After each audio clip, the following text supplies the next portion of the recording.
క్రీస్తునందు సహోదరి సహోదరులారా, ప్రభువైన యేసుక్రీస్తు నామములో హృదయపూర్వక వందనాలండి. ముందుగా ఇంత మంచి సమయాన్ని ఇచ్చిన తండ్రి అయిన దేవునికి ప్రభువైన క్రీస్తు ద్వారా కృతజ్ఞతాస్తుతులు చెల్లిస్తున్నానండి. అందరూ బాగున్నారండి. వాక్యం చదువుకొని ప్రార్థన చేసుకున్న తర్వాత పాటలోనికి వెళదామండి. మత్తయి గారు రాసిన సువార్త,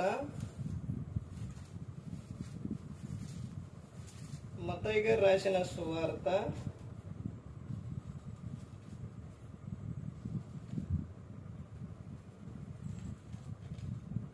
23వ అధ్యాయం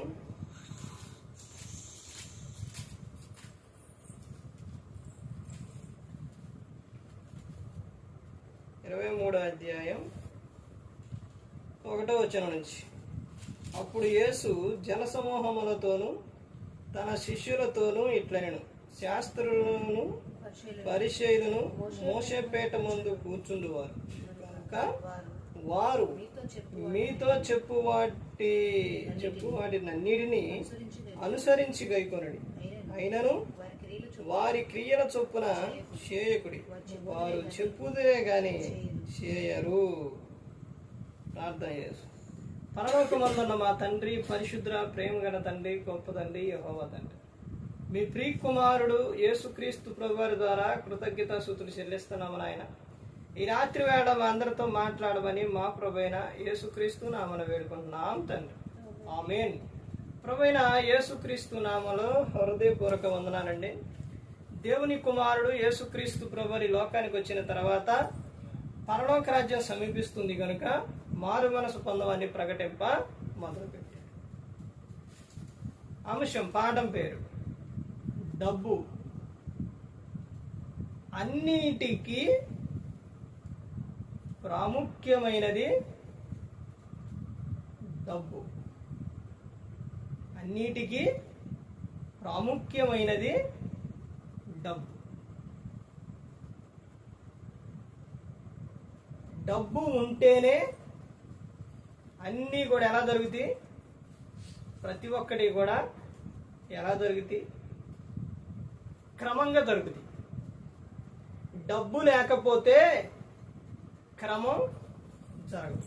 ఇప్పుడు ఒక విషయం గమనించండి. సందర్భాన్ని బట్టి ఎన్నోసార్లు చెప్పాను, సందర్భాన్ని బట్టి చెప్పాలి, సందర్భాన్ని బట్టి పాడాలి, సందర్భాన్ని బట్టి చేయాలి. ఇవి ఎన్నిసార్లు చెప్పినా కానీ సందర్భాన్ని బట్టి చేయకపోతే అంటే నీ ఆలోచన ఎలా ఉంది? చెప్పే సేవకుడు వాక్యాన్ని ఒక సందర్భం ఏంటి, అక్కడ ఏంటి సందర్భం అన్నది దాని సందర్భాన్ని బట్టి అక్కడ చెప్పాలి. ఏదోలే పెట్టారులే, పిలిచారులే, చెబుతున్నావులే అని అంటే వాళ్ళంటే నీకు ఇష్టం కాబట్టి, నువ్వంటే వాళ్ళకి ఇష్టం కాబట్టి అక్కడ సరిపోయింది. కానీ బయట వినేవారికి మాత్రం ఎలా ఉంటుంది? అసలు ఏం సందర్భం, ఏం చెబుతున్నారు అనుకుంటారు. వివాహ సందర్భాల్లో భార్యాభర్త గురించి, వారిని జతపరిచే విషయం గురించి చెప్పాలి. ఈ బోధకులకి ఏం కొత్త విషయాలు కాదు చెప్పేది. ఇప్పుడు వాళ్ళు నాకంటే సీనియర్లు, పెద్దవాళ్ళు వీళ్ళందరూ ఉన్నారు. చెప్పే విషయాల్లో కానీ లేకపోతే వయసులో అన్నిట్లో చిన్నోడ్నే. ఇది అందరికీ, ప్రతి ఒక్కరికి కూడా తెలుసు. కానీ అలా చెప్పరు. ఎలా చెప్పరు? సందర్భం అనుకూలంగా చెప్పరు. ఛాన్స్ వచ్చింది కదా అని ఏది పడితే అది చెప్పేయడమే.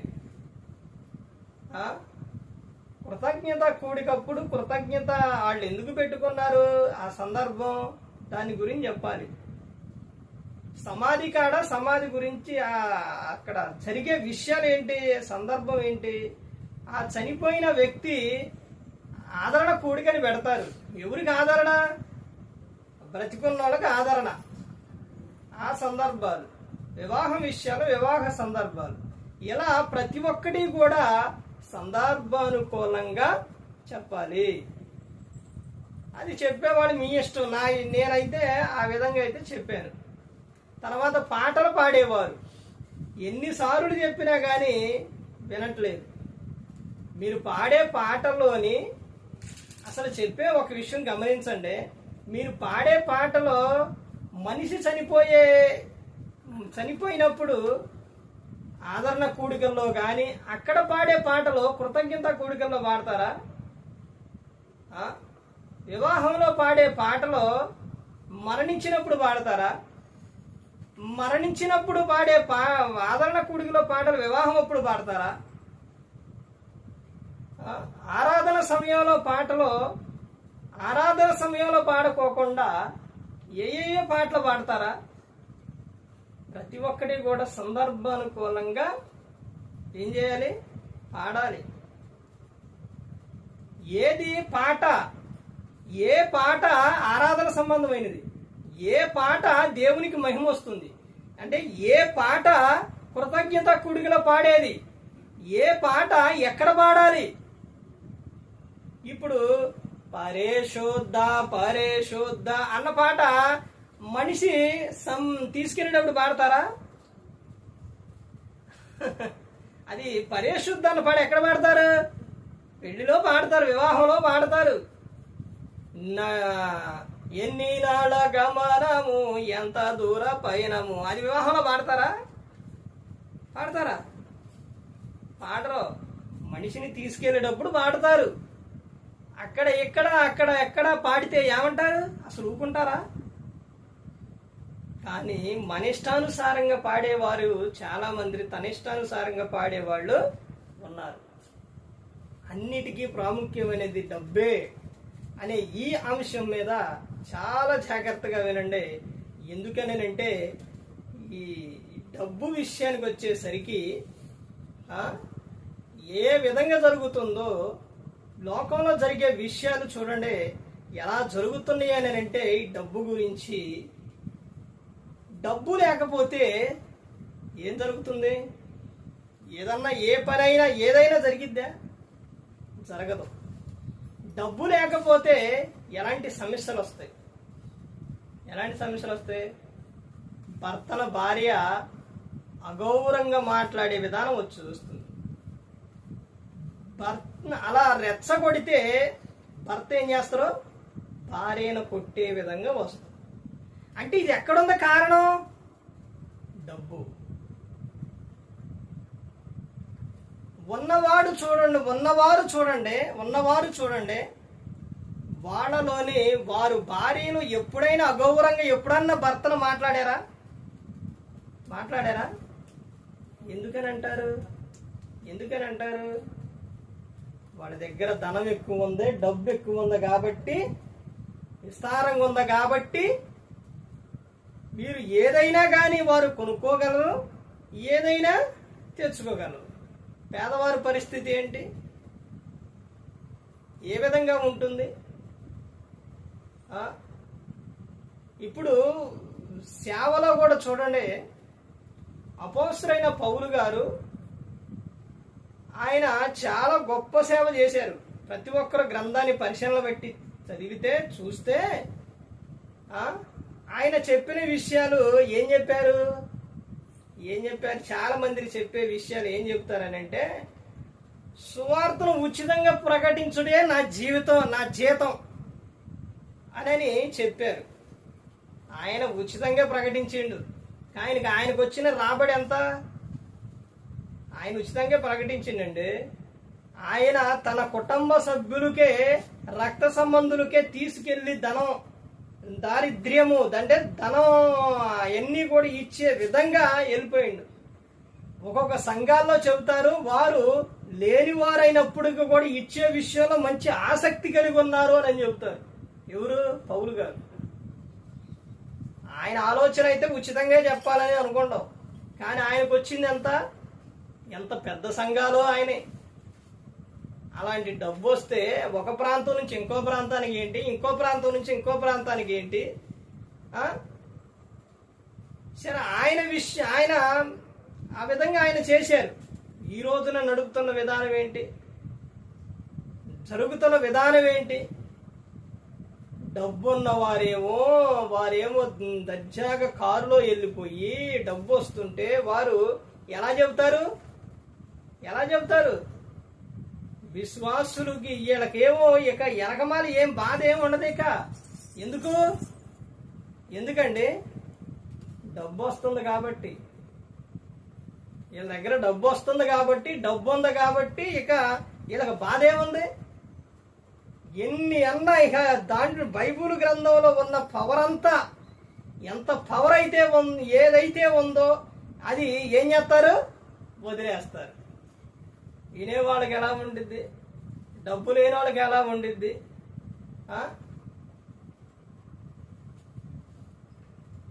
అపోస్తలుల బోధ అసలు వాళ్ళ గురించి బైబిల్ గ్రంథంలో చూస్తే, వాళ్ళు వెళుతూ ఉంటే అసలు వాళ్ళు సేవ చేసే విధానానికి ఈ రోజున చాలా మంది కొంతమంది సంఘాల్లో కానుకలే ఇవ్వరు. అపోస్తలుల కార్యాలు 4వ అధ్యాయం అపోస్తలుల కార్యాలు 2వ అధ్యాయం మొత్తం చదివితే, వాళ్ళు 4వ అధ్యాయం కూడా చదివితే ఆడ ఏముంటుంది?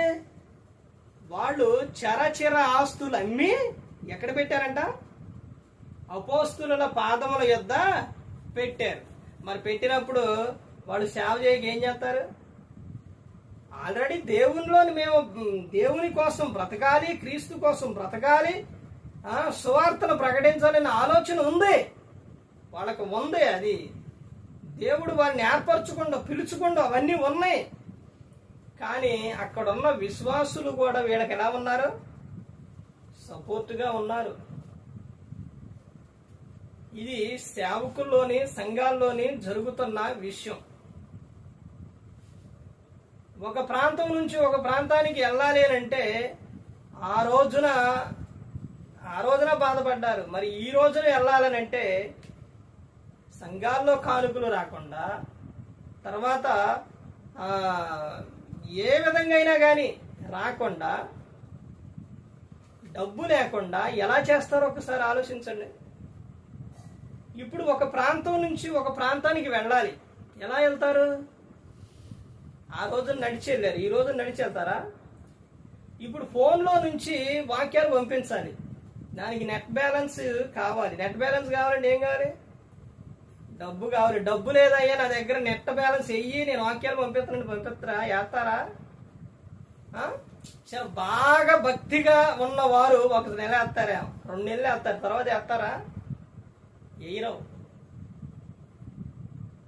ఇలా పైనుంచి అమెరికా నుంచి కానీ, లేకపోతే సంఘాల్లో నుంచి కానీ, ఎక్కడ నుంచి అయినా కానీ డబ్బు వస్తూ ఉంటేనే వాళ్ళ మాటలో గంభీరం ఉండిద్ది, వాళ్ళు చెప్పే బోధలో పవర్ ఉండిద్ది, ఇవన్నీ కూడా ఉంటాయి.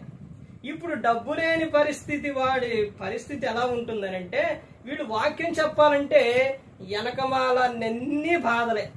కుటుంబంలో తినడానికి ఉండదు, తాగటానికి ఉండదు, తర్వాత ఆర్థిక పరిస్థితి, ఇవన్నీ కూడా ఎలా ఉంటాయి? వీళ్ళు ఏదో ఒకటి చెయ్యాలి, ఏదో ఒకటి పని చెయ్యాలి, ఏదో ఒక వ్యాపారం చెయ్యాలి. ఈ పనో వ్యాపారం ఈ చేసే విషయాల్లో బయట జనం ఏమంటారండి? ఇప్పుడు డబ్బుండి చక్కగా నిత్యం వాక్యం చదువుకుంటూ చక్కగా ప్రార్థన అంటే కారులో వెళ్ళి అక్కడ దిగి వాక్యం చెప్పే వాళ్ళకి ఎలా చెప్తారు? వాళ్ళు ఏం చేస్తున్నారు? కూర్చున్నారా ప్రార్థనలో?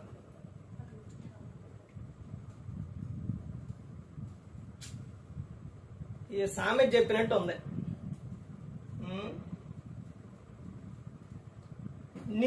అట్ట ప్రసంగం చేసేవాళ్ళు ఆ ప్రసంగం వేరే ఉండిద్ది. ఇప్పుడు పొద్దాకా పని చేసి, వ్యాపారం చేసి, ఏదన్నా జాబు చేసి వాక్యం చెప్పడానికి రమ్మంటే పొద్దాకా చేసి ఏం చెప్తారు? వెళ్ళి ఆయన ప్రసంగానికి ఈయన ప్రసంగానికి తేడా ఉండిద్దా? ఉండదా? ఉండిద్ది. కారణం ఎక్కడుంది?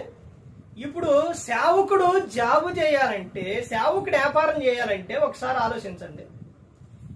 ఇప్పుడు ఒక వ్యాపారం చేస్తున్నారు అనుకోండి, బయటికి వెళ్ళి సేవకుడు వ్యాపారం చేయాలంటే సేవకుడు కలిగి ఉండాల్సిన లక్షణాలు ఏంటి అసలు?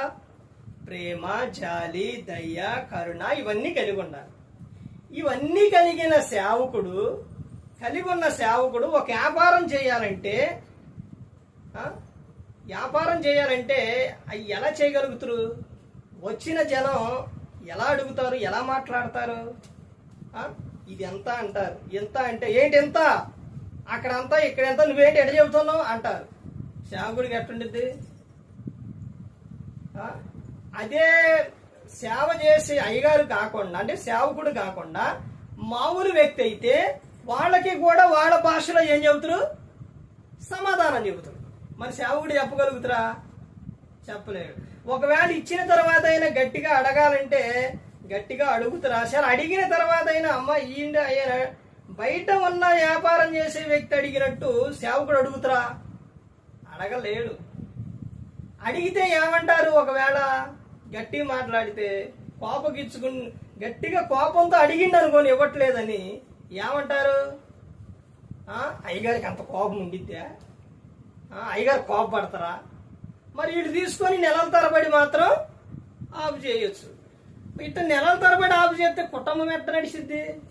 అసలు ఎట్ట బతుకుదురు అనే జ్ఞానం, విజ్ఞానం ఇదండి, ఇది అంటారులే. ఆ జ్ఞానం కొద్దు కూడా వాళ్ళకే, ప్రజలకే ఉండదు.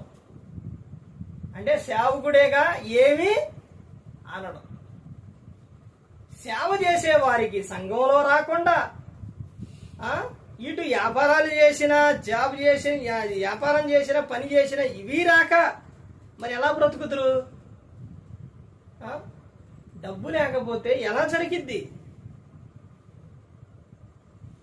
ప్రతి ఒక్కరూ గమనించుకోవాలి. చెప్పే సేవకులేమో డబ్బు చీ, డబ్బుటు ఎన్ని విధాలుగా చెబుతారు. నీకు ఉంది కాబట్టి, నీకు వస్తుంది కాబట్టి, నీకు సంఘంలో నుంచి వస్తే నీ కుమారులైనా కుమార్తెలైనా నీ బంధువులైనా జాబులు చేస్తే వాళ్ళు ఇస్తారు. నీకు అన్ని విధాలుగా నీకు దశమ భాగాలు వస్తాయి, నీకు అన్ని విధాలుగా ఉంటుంది కాబట్టి నువ్వు విన్నా చెబుతూ. మరి లేని వారి పరిస్థితి ఏంటి? ఒక సేవకుడు సేవలో కాకుండా బయట బ్రతకాలంటే ఎన్ని మాటలు అంటారో తెలుసా? అందరూ భక్తిగా ఉంటారా? విశ్వాసులు అందరూ దేవుని పట్ల భయభక్తులు కలిగి ఉంటారా? ఒక ఆమె మౌనంగా ఉండే ఆమె ఉండిద్ది, ఒక ఆమె గయ్యాలి గంపలా కరిసే ఆమె ఉండిద్ది, ఒక ఆమె తిట్టే ఆమె ఉండిద్ది. ఎన్ని విధాలుగా ఉంటారో మనుషులు. రకరకాల విషయాలు, రకరకాల మాటలు, రకరకాల బోధలు, రకరకాల ఎన్ని విధాలుగా ఉన్నాయో ప్రతి ఒక్కరు గమనించుకోండి. ప్రతి ఒక్కరు కూడా తెలుసుకోవాలండి. అర్థమైందండి? అందుకే యేసుక్రీస్తు ప్రభువారు చెప్పిన విషయం ఏంటంటే, అడుగుడి మీకు ఇవ్వబడును, అడగాలి, తర్వాత వెతకాలి. అడుగుడి మీకు ఇవ్వబడును, వెతుకుడి మీకు దొరుకును, తట్టుడి మీకు తీయబడును అని చెబుతూ ఉన్నారు. ఈ రోజున ఎక్కడికి వెళ్ళినా కానీ, ఎక్కడున్నా కానీ ఈ లోకములోని మనుషుల విధానాలు ఎలా ఉన్నాయనంటే, సేవకుడిని కూడా సూటు కారు ఇవన్నీ ఉండి సేవకుడు వచ్చిండనంటే, వస్తున్నాడు అనంటే నేను ఎన్నో సాటలు చూసినవి. అసలు ఆయన చెప్పే విధానం ఏమో కానీ ముందు ఆయనకు అవన్నీ ఉంటే అసలు ఎట్ట చేస్తారో తెలుసండి. డబ్బు వస్తూ ఉంటే పాపులారిటీ పెరిగిపోయిద్ది. ఎలా పెంచుతారో తెలుసండి? ఫలానా సేవకుడు ఫలానా సేవకుడు ఆయన వస్తుండో, ఇదిగో మీ ప్రాంతానికి వస్తున్న ఆయనకి ఎంత ఇవ్వాలి, ఇదిగో ఆయన చెప్పిండంటే, ఆయన దిగిండంటే అది అన్ని మామూలుగా ఉండదని ఆ పక్కన మనుషులు పెడతారు. వాళ్ళు ఏం చేస్తారు? ఇది చేసేస్తారు. అసలు ఎంత ఇదిగా ఉందనంటే ఆ విధంగా ఉన్నవాళ్ళ వాక్యమే వింటారు. అర్థమవుతుందండి? మామూలుగా బైబుల్ పట్టుకొని ఇట్లా పట్టుకొని ఒక సైకిల్ మీదో నడిచో, సైకిల్ మీదో లేదా బైక్ మీద వెళ్ళి చెప్పేవాడు మాటలు వింటారా? అసలు గౌరవిస్తారా? ఏదైనా ఒక కార్యక్రమం జరుగుతుందంటే, ఒక సేవకుడు వచ్చిండనంటే ఎవరు కారు సూటు ఎన్ని వేసుకొని బాగా సంఘం ఉన్న సేవకుడు వచ్చిండంటే మాట కూడా మాట్లాడరు. అదే ఏమీ లేని సేవకుడు, డబ్బు లేదు, లేకపోతే కారు లేదు, ఏమీ లేని సేవకుడు వచ్చి ఇదిగో అలా కాదు ఇలా చేయంటే వింటారా? వినరు. ఇప్పుడు కుటుంబంలో కూడా అంతే, డబ్బు లేకపోతే సేవకుడు లేదు, ఎవరు లేరు. సేవకులే ఎవరు? భార్య గౌరవించదు, తల్లి గౌరవించదు, తండ్రి గౌరవించరు, పిల్లలు గౌరవించరు, ఎవరు వినరు. సేవకుడు పని చేయకపోతే, కుటుంబ పోషణ జరగకపోతే కుటుంబంలో ఉన్నవారు సేవకుడిని సేవకుడిలాగా చూడరు. అరే అంటారు, ఒరే అంటారు, ఏంట్రా అంటారు, ఇంకా రకరకాలుగా అంటారు. అసలు ఎక్కడైనా కానీ ఒక సేవకుడిని ఆ విధంగా పిలిచే పిలుపులు అసలు ఎక్కడైనా ఉంటాయా? కానీ ఏడుంటాయి? కుటుంబంలో ఉంటాయి. ఎందుకని? ఇటు సేవ చేసే వ్యక్తికి సంఘాల్లో నుంచి ఏమీ రాదు, ఏదన్నా వ్యాపారం చేసినా ఏమీ రావు. మరి కుటుంబం ఎలా జరిగిద్ది? ఎలా పోషింపబడిద్ది? మరి అప్పుడు కుటుంబంలో ఉన్న వారికి చికాకులు రాక ఆనందం వచ్చిద్దా? ఇప్పుడు అమెరికా నుంచి డబ్బు వస్తున్నా, సంఘంలో నుంచి డబ్బు వస్తున్నా, దశంభాగాలు వస్తున్నా, వాళ్ళు ఏం చేస్తారు? ఏ కుటుంబంలో తినడానికి, తాగడానికి, లేకపోతే బట్టలకే, లేకపోతే కారులు, అన్నిటికీ మొత్తానికి పెడతారు. కాబట్టి అప్పుడు ఈ అమ్మగారు ఏమనిద్దంటే, అయ్యగారు, అమ్మగారు అసలు ఎంత గౌరవించిద్దో. ఎందుకని? అన్నీ వస్తున్నాయి కాబట్టి, సమృద్ధిగా ఉంది కాబట్టి. ఈ తల్లిదండ్రులు కూడా ఏమంటారు? నా కొడుకు మారడం, మా కొడుకు సేవ, మా కొడుకు ఎప్పుడు అన్నీ ఉన్నప్పుడు. ఏమీ లేకపోతే ఏం చేయట్లా, వేస్ట్, ఏం చేయట్లా అంటారు. అసలు ఇది అంతటికి కారణం ఏంటి? ఏంటండి? ఏడొచ్చిందంటారు? డబ్బు. డబ్బు అండి. ఈ రోజున భర్త భార్యనే మోసం చేయటం, భార్య భర్తను మోసం చేయటం, తల్లిదండ్రులు పిల్లలు మోసం చేయటం, పిల్లలు తల్లిదండ్రులు మోసం చేయటం, ఒకరి మీద ఒకరు కక్షలు, భేదాలు ఇవన్నీ వస్తున్నాయి. దేనివల్ల? డబ్బు. డబ్బు వల్ల అండి. డబ్బే లేకపోతే దేవుడు దేవుడేనండి. దేవుని పవరే. దేవుడు ఉండో. దేవుణ్ణి నేను తక్కువ చేసి మాట్లాడట్లేదు. దేవుడు దేవుడే. కానీ డబ్బు లేకపోతే, ఈ లోకంలోని డబ్బు లేకపోతే గౌరవం అనేది లేదు. ఎవరు అసలు మంచి నెంబర్ 1 ఇల్లు కట్టు, పక్కన పూరీలు పెట్టు, ఏది ఎట్ట గౌరవిస్తారు? ఇంకా చాలా విషయాలు ఉన్నాయి. చాలా విషయాలేనండి. తల్లిదండ్రుల్ని పిల్లలు చూడాలంటే ఏం కావాలి? ఏం కావాలి? డబ్బు కావాలి. డబ్బు కావాలి. ఒకవేళ మంచి పిలుపు అనుకోండి, తల్లి మంచి అనుకోండి, తండ్రి మంచోడు అనుకోండి, ఏం సంపాదించలేదు అనుకోండి, ఏం సంపాదించలే, వీళ్ళైతే మంచోళ్ళే. ఇప్పుడు ఆ కొడుకు చదువు లేదు, పని లేదు, ఏమీ లేదు. ఇప్పుడు ఈయన చూస్తారా? అసలు చూడటానికి వీలు పడిద్దా? ఇప్పుడు ఆ కొడుకు చదువుకుండో, వీళ్ళేమీ సంపాదించలేదు, ఆ కొడుకు మంచోడైతే ఈయన చూస్తారు. అదే తల్లిదండ్రుల దగ్గర డబ్బు ఉండి, ఆస్తులు సంపాదించి, ఇవన్నీ ఉంటే వారిని ఎలా చూస్తారు? ఎలా చూస్తారండి? ఎంత ప్రేమగా చూస్తారో, ఎంత చక్కగా చూస్తారో. ఎందుకని? వాళ్ళు అన్నీ సంపాదించారు, వాళ్ళ దగ్గర అన్నీ ఉన్నాయి, అన్నీ ఉన్నాయి కాబట్టి. ఇప్పుడు వృద్ధాప్యంలోకి వచ్చేసరికి పెన్షన్ ఒక 4,000, 5,000, 6,000 వస్తుంది అనుకోండి. ఇవే తీసుకెళ్ళి కొడుకో కోడలకో ఇచ్చారనుకోండి, ఎలా చూస్తారు? నెంబర్ 1 చూస్తారు. అసలు ఇవ్వలేదనుకో, నువ్వు చూస్తారా? ఈ రోజున బయటికి వెళ్ళగొడుతున్నారు అని అంటే కారణం ఏంటి? ఎందుకు? డబ్బు లేక. అర్థమైందండి? ఇంకోటి ఏంటో తెలుసా?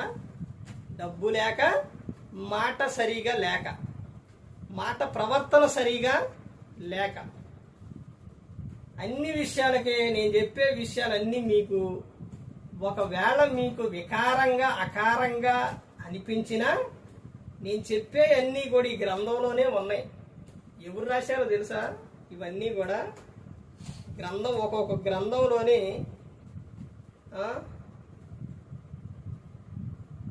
ఒక్కొక్క దాంట్లోని ఆది కాండం నుంచి ప్రకటన గ్రంథం వరకు కూడా భక్తులు వాళ్ళు రాసిన విధానం మొత్తం గ్రంథంలో ఉంది. మీరు గ్రంథం చదవకుండా నేను చెప్పే మాటలు మీకు అర్థం అవ్వాలంటే అర్థం అవ్వవు. అబ్రహాం గారి జీవితంలో డబ్బు గురించి కొన్ని విషయాలు జరిగిన విషయాలు ఉన్నాయి. సొలొమోను గారు అయితే ఏం చేశారో తెలుసా? సొలొమోను గారు తన సంతోషం కోసం అడ్డొచ్చిన వాళ్ళు మొత్తాన్ని చంపేసిండు, తీసేసిండు అంతే. అసలు తాను ఆనందం కోసం ఆయనకు భార్యలు కావాల్సి 1000 మంది భార్యలు చేసుకోండు. కానీ అన్ని విషయాల్లో కూడా ఎక్కడ సంతోషం ఉంది, ఎందులో సంతోషం ఉంది, ఎవరు ఎలా రాశారన్నది మొత్తం ఇందులో ఉంది. అనానీయ సఫీరా ఎందుకు చనిపోయారంటారు చెప్పండి జరా? దేనికి ఆడారు అబద్ధం? డబ్బు కోసమేనా? మరి ఆ అపోస్తలుడు బోధ వాళ్ళు ఆ విధంగా నడపడానికి ఒక కారణం చరచరాస్తులు అమ్మి వాళ్ళ పాదాల యొద్ద పెట్టారు సేవలో. ఈ రోజున సంఘాల్లో ఇచ్చేవారు ఉన్నారా? లేరు. అది ప్రతి ఒక్కరూ కూడా గమనించుకోవాలి, ప్రతి ఒక్కరూ కూడా తెలుసుకోవాలి. ఏంటి అని అంటే, ఏ విషయమైనప్పటికీ కూడా, ఏదైనప్పటికీ కూడా ప్రతి ఒక్కరూ కూడా తెలుసుకోవలసిన విషయం ఏంటంటే, ఈ గ్రంథాన్ని చదివితే అర్థమవుతుంది. తర్వాత ముందు ఇవన్నీ కూడా ఎవరు రాపించారు? ఇవన్నీ దీంట్లో దేవుడే రాపించిండు. ధనాన్ని నమ్ముకుంటే ఏమైపోతావు? చెడిపోతావు. ధనవంతులు ఇంకా విషయాన్ని చూస్తే ధనం ఉండొచ్చు కానీ ధనం మీద ఎక్కువ ఆశ అనేది ఉండకూడదు. అర్థమవుతుందండి? డబ్బు నీకు అవసరమే కానీ డబ్బే దేవుడు అవ్వకూడదు. ఎందుకనంటే మన బ్రతికిస్తుంది, కాపాడుతుంది, మన పోషిస్తుంది ఎవరో? దేవుడు. నీకు ఇచ్చేది ఆయనే, ఏదైనా చేసేది ఆయనే, దేవుడే. నీకు ఆరోగ్యాన్ని ఇచ్చేది ఆయనే, నిన్ను స్వస్థపరిచేది ఆయనే, అన్నీ కూడా ఎవరో? దేవుడే. అయితే నేను చెప్పిన విషయాలు, ఈ లోకంలో అనారోగ్యం వచ్చింది అని అంటే హాస్పిటల్కి వెళ్ళాలంటే ఏం కావాలి? డబ్బు కావాలి. దేవుడు స్వస్థపరుస్తుడు, కానీ దానికి ట్రీట్మెంట్ కావడానికి ఏం కావాలి? డబ్బు కావాలి. డబ్బు లేకుండా నేను అయ్యగారిని, డబ్బు లేకుండా నేను దేవుని సేవ చేస్తానయ్యా చూడంటే ఒకసారి చూస్తాం, 2 సార్లు చూస్తారు. అసలు చూస్తారా? సరే, జాలి దయ కలిగిన వాళ్ళు 1 సారి 2 సార్లు చూస్తారు, తర్వాత చూస్తారా? చూడరు. అందుకని ప్రతి ఒక్కరు గమనించుకోవాలి. ఈరోజు గౌరవ మర్యాదలు కావాలి అన్నా ఈ డబ్బే కావాలి. అయితే ఈ డబ్బును సంపాదించే విధానం ఏ విధంగా అంటే, సరైన రీతిలో న్యాయంగా సంపాదించేవాడు అట్టే ఉంటాడు, అన్యాయంగా సంపాదించేవాడు ఎదుగుతురు. ఈ చాలా అర్థాలు ఉన్నాయి, అన్ని బైబిల్ గ్రంథంలోనే ఉన్నాయి. అర్థమైందండి? డబ్బు ఏం చేస్తుంది? నిన్ను బ్రతికిస్తుంది, చంపుతుంది. అర్థమవుతుందండి? అన్ని విధాలుగా డబ్బు మంచి ఉంది, చెడు ఉంది. ఈ రోజున ఏమైనా కావాలి అని అంటే, ఒకవేళ భర్త దగ్గర డబ్బు లేక కొని లేకపోతే భార్య ఏం చేస్తుంది? అస్సలు ఊరుకోదు. ఓర్చుకునిద్దా? ఓర్చుకోదు. ప్రార్థన చేశామే, పరిశుద్ధురాలే. పరిశుద్ధులే ఏమైపోతారు? రకరకాలుగా మారిపోతారు. ఎందుకని? డబ్బు లేకపోయినా, ఇవ్వకపోయినా, తేకపోయినా, ఇలాంటి విషయాలు ఇవన్నీ కూడా బ్రతకడానికి ఈ లోకంలో కావాల్సింది ఏంటి? డబ్బు అవసరమే. అది యేసుక్రీస్తు ప్రభువారికి అవసరపడ్డది. పడ్డదా లేదా? పడలేదా? యేసుక్రీస్తు ప్రభువారు దేవుడు, పరిశుద్ధుడు. ఆయనకి ఈ లోకంలో డబ్బు అవసరమైందా లేదా? చెప్పట్లేదు, చదవట్లేదు బైబిల్. అవసరపడ్డదా లేదా? ఏమో మీరు చెబుతున్నారు, మేము వింటున్నాం. మేము ఎప్పుడన్నా చదివితేగా.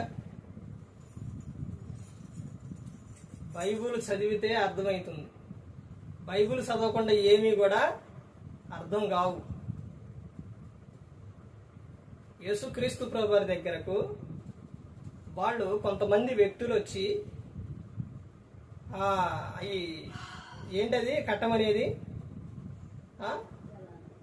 చలానా ఈ కట్టమంటే యేసుక్రీస్తు ప్రభు నేను కట్టను, నేను ఎవరు అనుకున్నారు, నేను కట్టను పోండి అనలేదు. పేతురు గారిని పిలిచి, పేతురు ఇదిగో సముద్రం కాడికి వెళ్ళి అక్కడ గాలం వేస్తే చేప దొరుకుతుంది, అందులో ఏముంటుంది, షెకెం అంటే నాణ్యం, అది తీసుకొచ్చి వాళ్ళకే ఇచ్చేయి అంటాడు. చూశారండి? అందుకని ప్రతి ఒక్కరూ గమనించుకోవాలి, ప్రతి ఒక్కరూ కూడా తెలుసుకోవాలి. దేవుని పట్ల బాగా భయభక్తులు కలిగి ఉన్న వ్యక్తులు దేవుని మీద ఆధారపడతారు, దేవుడు వారికి సహాయం చేస్తారు.